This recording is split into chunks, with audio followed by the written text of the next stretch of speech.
안녕하십니까. 문길성 강사입니다.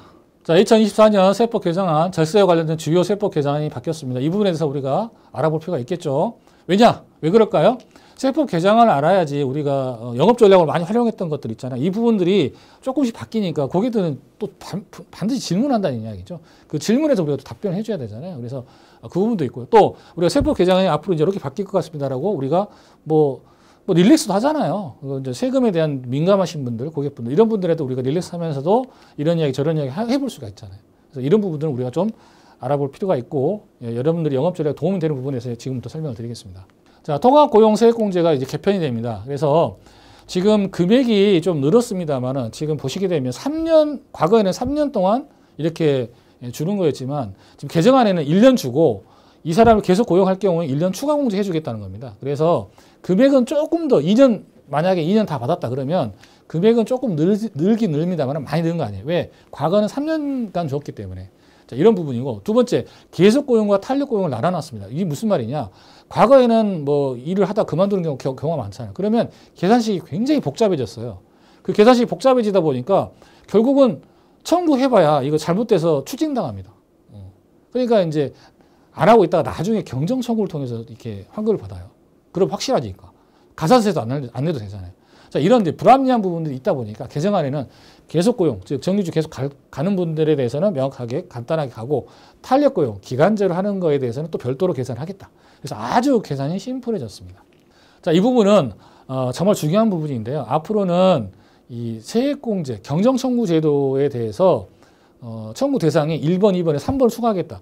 세액공제 금액, 즉 고용증대 세액공제나 어떤 그 관련된 세액공제에 대해서 못 받은, 과소신고에서 못 받은 부분에 대해서는 경정청구를 무조건 하세요. 아예 명시화 해버리겠다. 결국 무슨 경정청구를 한다 해서 세무조사 나간다. 이 바보 같은 이야기를 이제는 과세관청이 하지 말라는 이야기. 더 이상 질문하지 말고 전하지 말라는 이야기예요. 그렇죠? 그런데도 아직까지도 안 하고 있는 사람들이 많습니다. 이게 왜 그런 의미로 이게 들어갔는지. 예전에는 국세기본법에 뭐라고 돼 있어요? 그냥 세무조사 대상은 반드시 이러이러한 규정에 맞게끔 선정하게 돼 있다. 경정청구했다 해서 가는 건 불법. 대부분 판례. 요거 가지고는 미미했는데 이제 아예 명시화 해버리겠다는 거죠. 그래서 여러분들이 영업 전략에 있었을 때 경정청구를 영업하시는 분들 특히 이 부분 굉장히 참고하셔서 영업 전략 활용하시면 좋을 것 같습니다.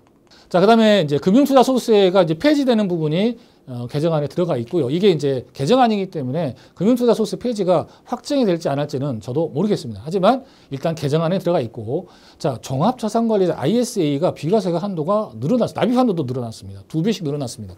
자, 비과세 한도는 200만 원에서 500만 원으로 늘어났고요. 이 IS 계좌가 특히 또 뭐예요? 국내 펀드도 이제는 이제 할 수 있게끔 신설이 됐습니다. 그래서 우리가 비과세를 굉장히 활용할 필요가 있는데 이 ISA를 통해서 하시게 되면 어떻게 종합자산관리계좌를 통해서 하게 되면 비과세 한도가 500까지 늘어나고, 또 추가적으로 팁을 드리면 우리가 900만 원까지 세액공제를 받을 수 있잖아. 연금저축 퇴직연금. 여기에 만약에 ISA에서 3년 만기가 돼서 우리가 이제 세액공제를 추가로 이제 퇴직연금 넣었을 때 어떻게 해요? 10% 만약에 3억을 넣게 되면 3천만 원에 대해서 세액공제를 추가로 해줍니다. 그래서 이 부분도 우리가 조금 알 필요가 있고요. ISA 자체에서도 여러분들이 이제는 할 수가 있다. 특히 중내 주식형 펀드까지도 이제 국내 주식 상장 주식도 다 포함이 됐다라는 부분, 개정안에 됐던 부분 우리가 이해할 필요가 있고요. 자, 출산지원금이 바뀌게 됩니다. 자, 기업 출산지원금은 과거에 부영그룹에서 직원이 자녀를 낳을 경우에, 출산할 경우에 1억 원씩 줬습니다. 근데 세금이 문제였어요. 왜? 업무 부관 비용이기 때문에 법인세 내야 되고요. 받는 사람은 뭐예요? 증여세 또는 소득세를 내야 되는데 이게 뭐요? 비용으로 이제 사업자들은 비용으로 다 바뀌었고요. 필요경비로 다 바뀌었고요. 두 번째, 받는 사람 입장에서는 뭐예요? 자, 개정안에 뭐라고 됐습니까? 2회 한도 내에서 한도 없이 전액 비과세 해주겠다. 그래서 1억 받든 2억 받든 어떻게 해요? 2회에 한해서 어떻게 전액 비과세 해주겠다. 과거에는 20만 원인데 월 20만 원인데 이렇게 바뀌었다는 겁니다. 그래서 이건 뭐예요? 출산을 장려하는 그 기업에 대해서 또 사업주에 대해서 혜택도 주고 또 어떻게 근로자에게도 혜택을 주겠다. 그러니까 어마어마한 제도죠, 이거는. 네. 자, 상속증여세 최고 세율 50% 없애버리겠다. 그래서 날려버리겠다라는 겁니다. 이 개정안에 포함이 되어 있습니다. 그다음에 상속 자녀 공제 금액이 인당 5천만 원, 1인당 5천만 원에서 5억으로 늘어납니다. 자, 그래서 과거에는 뭐 인적공제와 기초공제 합해봐야 일괄공제 5억을 넘지 않았어요. 그래서 대부분 5억으로 그냥 퉁쳤죠. 인적공제를. 근데 이제는 이제 인당 5억이면 자녀 2명이면 10억이고 배우자 기본공제 5억 하면 15억까지는 세금이 없습니다. 뭐 금융자산공제도 있지만 뭐 기본적으로 뭐 10억까지 있는 분이 없잖아요. 그래서 만약에 금융재산이 15, 순금융재산이 10억 있다 그러면 17억까지는 상수세가 없다 이렇게 볼 수 있겠죠. 자, 그다음에 특정 법인과의 거래를 통한 증여의제 범위가 확대됐다. 그래서 이제 특정 법인에다가 주식을 참여해서 뭐 감자를 하고 이런 걸 통해서 자녀에게 이익이 가면 이것도 증여로 보겠다. 증여 의제로 보겠다. 요걸로 바뀌고요. 다만 아직 특정 법인에 대해서 배당에 관련된 부분들 이런 부분 1억 요거 부분은 아직 안 바뀌었어요. 그래서 요거 많이 활용하시면 좋을 것 같습니다. 이것도 바뀔 것 같아요. 그래서 좀 여러분들 이거 좀 활용하시고요. 그 다음에 부동산 임대법인에 관련된 부분도 세법이 바뀌었습니다. 지금 여기에 좀 넣지는 않았지만 부동산 임대법인 즉 타겟팅이 되어 있는 분들이 있어요. 그래서 이 임대법인에 대해서는 어떻게 하겠다? 9% 법인세 9% 구간 없애버리고 19%로 하겠다라는 겁니다. 이 부분도 굉장히 중요한 포인트인데 앞으로 가족법인, 가족 임대법인, 부동산 임대법인이 이제는 매년 발생되는 법인세에 대한 부분은 좀 절감 효과가 떨어질 수 있다. 이게 좀 포인트가 되겠습니다. 핵심을 정리해보면 주요 세법 개정안 쭉 말씀드렸죠. 실은 우리가 영업적으로 전략을 많이 썼던 것들이 지금 많이 닫히기도 했고요.